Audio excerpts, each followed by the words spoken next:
എല്ലാവർക്കും ഒരു സന്തോഷകരമായ സായാഹ്നം നേരുന്നു. ഇന്ന് ക്ഷേത്രത്തിലേക്ക് പോകാൻ ഇറങ്ങിയതാണ്. അപ്പോഴാണ് നമ്മുടെ മുറ്റത്ത് ഒരു അതിഥി എത്തിയത്. ബട്ടർഫ്ലൈ.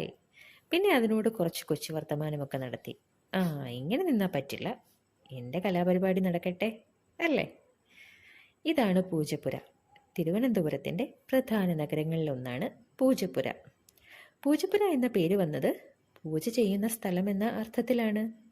തിരുവിതാംകൂറിലെ രാജാക്കന്മാർ പ്രത്യേക ആഘോഷങ്ങൾക്കും പൂജകൾക്കും വേണ്ടി ഇവിടുത്തെ പൂജാമുറികളും ക്ഷേത്രങ്ങളും ഉപയോഗിച്ചിരുന്നു. അങ്ങനെ ഇത് പൂജപ്പുരയായി മാറി. ഇവിടുത്തെ പ്രധാന ക്ഷേത്രമാണ് സരസ്വതി ദേവി ക്ഷേത്രം. ഇന്ന് നവരാത്രിയുടെ 2ാം ദിവസമാണ്. ബ്രഹ്മചാരിണി ദേവിയെ ആരാധിക്കുന്നു.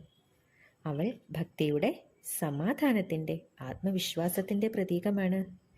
ഇന്നേ ദിവസം ദേവിയെ ആരാധിച്ചാൽ നമുക്ക് സന്തോഷവും ആത്മവിശ്വാസവും വിജയവും ഒക്കെ ലഭിക്കുമെന്നാണ് വിശ്വാസം. നമ്മുടെ ജീവിതത്തിൽ സന്തോഷവും ആത്മവിശ്വാസവും ശാന്തിയും വിജയവും നിറഞ്ഞു നിൽക്കട്ടെ. ദേവിയുടെ അനുഗ്രഹം എല്ലാവർക്കും ഉണ്ടാവട്ടെ. എല്ലാവർക്കും നവരാത്രി ആശംസിക്കുന്നു. കഴിഞ്ഞിട്ടില്ല, ഇനിയും 7 ദിവസങ്ങൾ കൂടിയുണ്ട് ആഘോഷം. അങ്ങനെ നന്നായി പ്രാർത്ഥിച്ചു തിരിച്ചിറങ്ങി. തിരുവനന്തപുരത്തിൻ്റെ മാത്രം പ്രത്യേകതയാണോ ഈ ആഘോഷങ്ങൾ? അറിയില്ല. അങ്ങനെ ഒരു കുട്ടി ഷോപ്പിംഗ് ഒക്കെ കഴിഞ്ഞു. ഇന്നത്തെ വൈകുന്നേരം സന്തോഷകരമാക്കി. അപ്പോൾ എല്ലാവരും സുഖമായിരിക്കുക, സന്തോഷമായിരിക്കുക. Take care. ബൈ.